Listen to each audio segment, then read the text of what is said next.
ಬೆಂಗಳೂರಿಗರಿಗೆ traffic ಕಿರಿಕ್ ಹೊಸದೇನೂ ಅಲ್ಲ. ಆದರೆ ಇವತ್ತು ದಿಢೀರನೆ ನಡೆದ ಘಟನೆಯಿಂದ ಆದ ಕಿರಿಕಿರಿ ಮಾತ್ರ ಊಹೆಗೂ ಮೀರಿದ್ದು. ಒಬ್ಬರ ಹಿತಕ್ಕಾಗಿ ಸಾವಿರಾರು ಜನರು ಗಂಟೆಗಟ್ಟಲೆ ಪರದಾಡಿದ್ರು.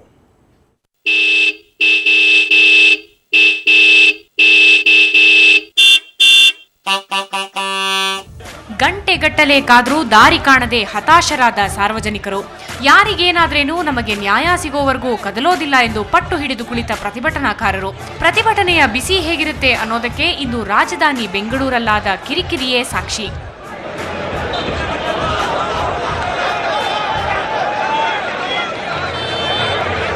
ಪೊಲೀಸರು ಹಲ್ಲೆ ಮಾಡಿದ್ದಾರೆ, ತಪ್ಪಿತಸ್ಥರ ಅಮಾನತಾಗಬೇಕು ಎಂದು ವಕೀಲರು ನಗರ ಸಂಚಾರದ ಹೃದಯ ಭಾಗವಾದ ಕೆಜಿ ರಸ್ತೆಯಲ್ಲಿ ಪ್ರತಿಭಟನೆಗೆ ಕುಳಿತರು.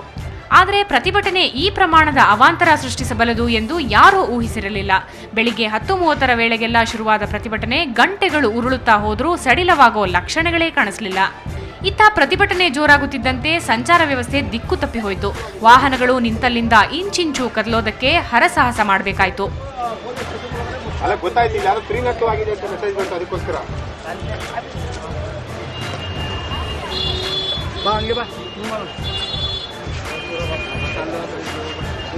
ರೋಗಿಗಳು, ಗರ್ಭಿಣಿಯರು, ವಯೋವೃದ್ಧರು, ವಿಕಲಚೇತನರು ಹೀಗೆ ಒಬ್ಬೊಬ್ಬರದು ಒಂದೊಂದು ತುರ್ತು.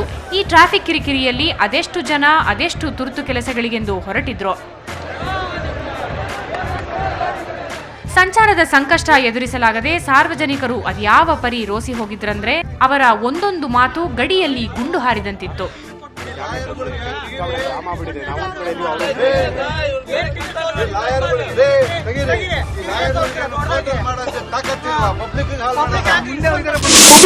ಬರ್ತಾರಾ? ಯಾರು ಬರಲ್ಲ. ಪಬ್ಲಿಕ್ ಒಬ್ಬನ್ ಬೀದಿಲಿ ಬಿಸಾಕ್ಬಿಟ್ಟು ಅವ್ರ ಪಾಡ್ಗವ್ರು ಹೋಗ್ತಾರೆ. ಇವ್ರು ಸ್ವಾರ್ಥಕ್ಕೋಸ್ಕರ ಕಾನೂನು ಕಾಪಾಡೋರು ಈ ತರ ಪಬ್ಲಿಕ್ ತೊಂದರೆ ಕೊಟ್ರೆ ಇನ್ಯಾವ ರೀತಿ ಕಾನೂನು ಕಾಪಾಡ್ತಾರೆ? ಹೋಗ್ಲಿ ಬಿಡಿ, ಸ್ಟೇಷನ್ ಅಲ್ಲಿ ಐಜಿಗಳಿದ್ದಾರೆ, ಎಲ್ಲ ಆಫೀಸರ್ಸ್ ಕೂತ್ಕೊಂಡು ಸೆಟಲ್ಮೆಂಟ್ ಮಾಡ್ಕೊಳ್ಳಿ. ಏನ್ ಬೇಕಾದನ್ನ ಪಬ್ಲಿಕ್ ಯಾಕೆ ತೊಂದರೆ ಕೊಡ್ತಾರೆ ಇವರು? ಇವತ್ತು ಎಷ್ಟೊಂದ್ ಜನ ಆಚೆ ಕಡೆ ಆಂಬುಲೆನ್ಸ್ ಗಳೆಲ್ಲ ಕಾಯ್ತಾ ಇದಾರೆ. ಅವರೆಲ್ಲ ಸತ್ರ ಯಾರು ಮಾಡ್ತಾರೆ? ಇವರನ್ನ ಬರ್ತಾರ ಮನೆಗಳಿಗೆ ಅಥವಾ ಇನ್ನೊಂದೇನ ಮಾಡ್ತಾರ? ಅವರು ಯಾರೇನು ಮಾಡಲ್ಲ. ಆದ್ರೆ ಪ್ರತಿಭಟನಾಕಾರರ ಪಟ್ಟು ಹೇಗಿತ್ತಂದ್ರೆ ನ್ಯಾಯ ಸಿಗೋವರೆಗೂ ಜಾಗ ಬಿಟ್ಟು ಕದಲೋದಿಲ್ಲ. ಹಲ್ಲೆ ಮಾಡಿದ ಅಧಿಕಾರಿಗಳನ್ನ ಸ್ಥಳಕ್ಕೆ ಕರೆಸಿ ಅಂತ ಹಠ ಹಿಡಿದು ಕುಳಿತರು.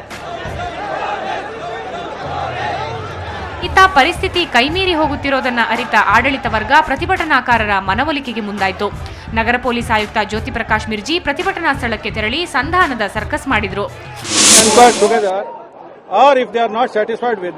They can go to the court also and get a case registered and refer it to any agency.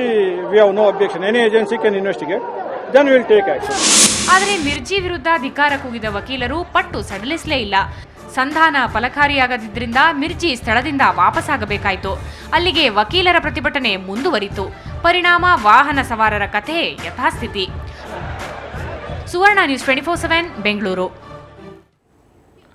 ಸಂಜೆ ವೇಳೆಗೆ ವಕೀಲರ ಸಂಘದ ಅಧ್ಯಕ್ಷ ಸುಬ್ಬಾರೆಡ್ಡಿ ವಕೀಲರೊಂದಿಗೆ ನಡೆಸಿದ ಮಾತುಕತೆ ಫಲಪ್ರದವಾಯಿತು. ಇದರೊಂದಿಗೆ ಸತತ 7 ತಾಸುಗಳ ಪ್ರತಿಭಟನೆಗೆ ಕಡೆಗೂ ಫುಲ್ ಸ್ಟಾಪ್ ಇತ್ತು. ವಕೀಲರ ಬೇಡಿಕೆಯಂತೆ ತ್ಯಾಗರಾಜ್ ನಗರದ ಟ್ರಾಫಿಕ್ ಪೊಲೀಸ್ ಪೇದೆ ಅರುಣ್ನನ್ನು ಅಮಾನತು ಮಾಡಲಾಯಿತು. ಇದರಿಂದ ಸಮಾಧಾನಗೊಂಡ ವಕೀಲರು ಪ್ರತಿಭಟನೆಯನ್ನ ಕೈಬಿಟ್ಟರು. ಇದರೊಂದಿಗೆ ಮಧ್ಯಾಹ್ನದಿಂದಲೂ ಬಂದ್ ಆಗಿದ್ದ ಸಂಚಾರವನ್ನು ಪೊಲೀಸರು ಮುಕ್ತಗೊಳಿಸಿದರು.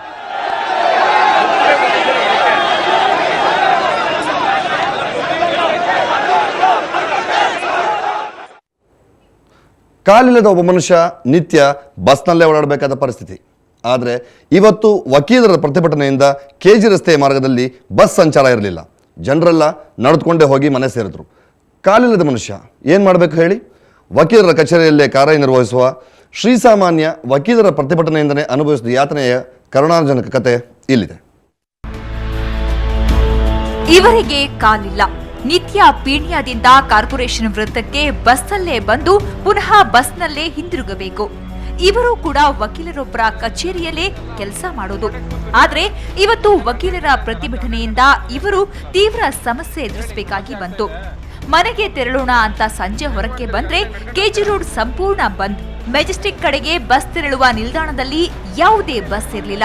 ಇಲ್ಲಿ ಬಸ್ ಸಂಚಾರ ನಿಷೇಧಿಸಲಾಗಿತ್ತು. ಜನ ಮನೆಗೆ ನಡೆದುಕೊಂಡೇ ಹೋಗ್ತಿದ್ರು. ಆದ್ರೆ ಇವರಿಗೆ ಅದು ಸಾಧ್ಯ ಇರಲಿಲ್ಲ. ಬಸ್ಸಿಲ್ಲ ಅಂದ್ರೆ ಹೆಂಗೆ ಸರ್ ಕತೆ ನಿಮ್ದು? ಅಲ್ಲ, ಇಲ್ಲಿ ಯಾವ ವೆಹಿಕಲ್ಲೇ ಬಿಡ್ತಾ ಇಲ್ಲ. ಇಲ್ಲಿ ಯಾವುದು ಇಲ್ಲಿ ಕಬ್ಬನ್ ಪಾರ್ಕ್ ಹತ್ರ ಇದೆ ಅಂತೆ. ಅಲ್ಲಿಂದ ಮೆಜೆಸ್ಟಿಕ್ ಹೋಗ್ಬಿಟ್ಟು ಹೆಂಗ್ ಮಾಡ್ತೀರಾ ಈಗ? ಅಲ್ಲಿದಂಗೆ ನಡ್ಕೊಂಡು ಹೋಗ್ತೀರಾ? ಅಲ್ಲಿ ಬಸ್ ಸ್ಟಾಪ್ ಇದೆ ಅಂತಲ್ಲ, ತಗೊಂಡ್ಬರ್ಕು ಅಲ್ಲಿದಂಗೆ ಹಂಗೆ ನಡ್ಕೊಂಡು ಹೋಗಿ ಈಗ ಇದು ಮಾಡೋದು ಅಷ್ಟೇ ನೀವು? ಇಲ್ಲಿ ಹತ್ರ ಅಲ್ವಾ? ಹೀಗೆ ಸಮಸ್ಯೆ ಎದುರಿಸಿದವರು ಹಲವು ಮಂದಿ. ಮಗುವನ್ನ ಆಸ್ಪತ್ರೆಗೆ ಕರೆದೊಯ್ಯಬೇಕಿದ್ದ, ಮಕ್ಕಳನ್ನ ಶಾಲೆಯಿಂದ ಮನೆಗೆ ಕರೆತರುತ್ತಿದ್ದ ತಾಯಂದಿರು, ದೂರ ದೂರುಗಳಿಂದ ಬಂದ ಪ್ರಯಾಣಿಕರು, ಮನೆ ಸೇರಲು ಬಸ್ಸನ್ನೇ ನಂಬಿಕೊಂಡಿರುವ ಹಲವು ಶ್ರೀಸಾಮಾನ್ಯರು ಬಹಳವೇ ಕಷ್ಟಪಡಬೇಕಾಯಿತು. ಇದರಿಂದ ತೀವ್ರ ನೊಂದಿದ್ದ ಜನ ತಮ್ಮ ಆಕ್ರೋಶ ವ್ಯಕ್ತಪಡಿಸಿದ್ರು. ಮಧ್ಯ ರೋಡಲ್ಲಿ ನಿಂತ್ಕೊಂಡು ಎಷ್ಟು ಸಾರ್ವಜನಿಕ ತೊಂದರೆ ಆಗ್ತದೆ ಅಂದರೆ, ನಾನು BTMಗೆ ಅರ್ಜೆಂಟ್ಗೆ ಹೋಗಬೇಕು, ನಾನು 1.5 ತಾಸಿಂದ ನಡ್ಕೊಂಡು ಬರ್ತಾ ಇದ್ದೀನಿ. ಎಲ್ಲ ಕಡೆ ಪಬ್ಲಿಕ್ಗೆ ತುಂಬ ತೊಂದರೆ ಆಗಿದೆ. ಅದರಿಂದ ಏನೇ ಆಗಲಿ ಫಸ್ಟು ಹೈಯರ್ ಅಥಾರಿಟಿ ಏನಿದೆ ಅವ್ರಿಗೆ ಕಂಪ್ಲೇಂಟ್ ಮಾಡಿ ಮುಂದಿನ ಕ್ರಮ ತಗೋಬೇಕಾಯ್ತು. ಈ ಥರ ಮಾಡ್ತಾ ಇರೋದು ತುಂಬ ಸಾರ್ವಜನಿಕ ತೊಂದರೆ ಆಗ್ತಾ ಇದೆ. ಮೈಸೂರು ಬ್ಯಾಂಕ್ ವೃತ್ತದಿಂದ ಮೆಜೆಸ್ಟಿಕ್ ಮಾರ್ಗದತ್ತ ಫುಲ್ ಟ್ರಾಫಿಕ್ ಜಾಮ್ ಇದ್ರೆ, ಇತ್ತ ಕಾರ್ಪೊರೇಷನ್ ವೃತ್ತದೆಡೆಗೆ ಸಂಪೂರ್ಣ ಸಂಚಾರ ಬಂದ್. ಕಾರ್ಪೊರೇಷನ್ ವೃತ್ತದಿಂದ ಮೈಸೂರು ಬ್ಯಾಂಕ್ ಸರ್ಕಲ್ ವರೆಗೆ ತೆರಳುವ ಮಾರ್ಗವನ್ನ ಪೊಲೀಸರು ಸಂಪೂರ್ಣ ಬಂದ್ ಮಾಡಿದ್ರು.